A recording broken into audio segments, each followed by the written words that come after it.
If you're new to Deceit 2, there's a lot of things people have been trying to figure out how to play the game when there's no actual tutorial before you start. First off, when you're innocent, innocents have the ability to either communicate with each other and figure out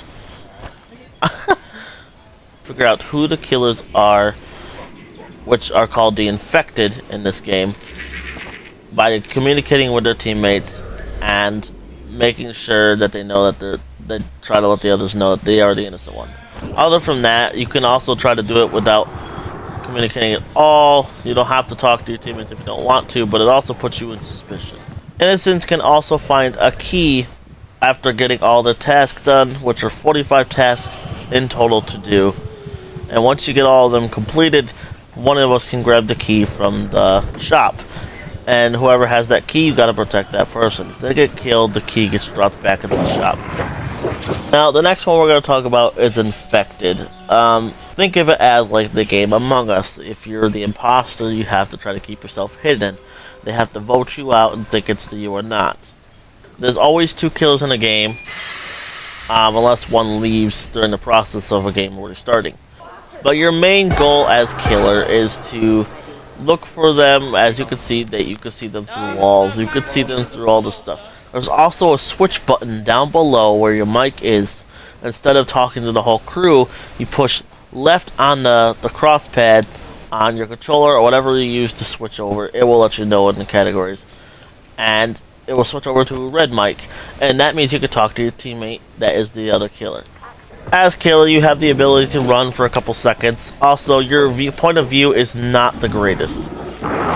So, whenever you try to go swing for somebody, it's not going to be direct on them. Of course, the innocents have things that they can use, which are called items. One is a camera, which is what he just did to me a minute ago. It blinds me for a few seconds, and it gives them a chance to run away and survive. Once you have a hold of somebody, they will have a sanity level. The lower the sanity, the easier it is to kill them.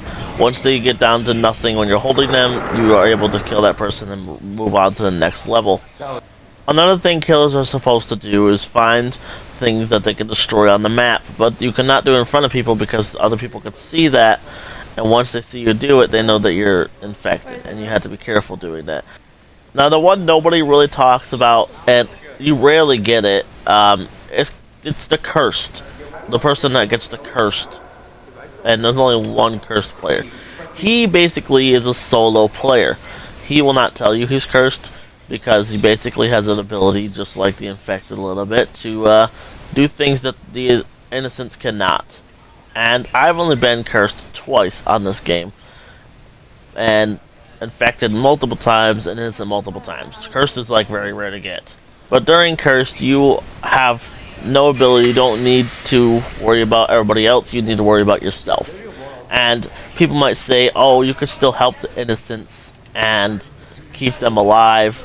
But I think, in general, it's a terrible idea to help them out when you're cursed and just worry about yourself.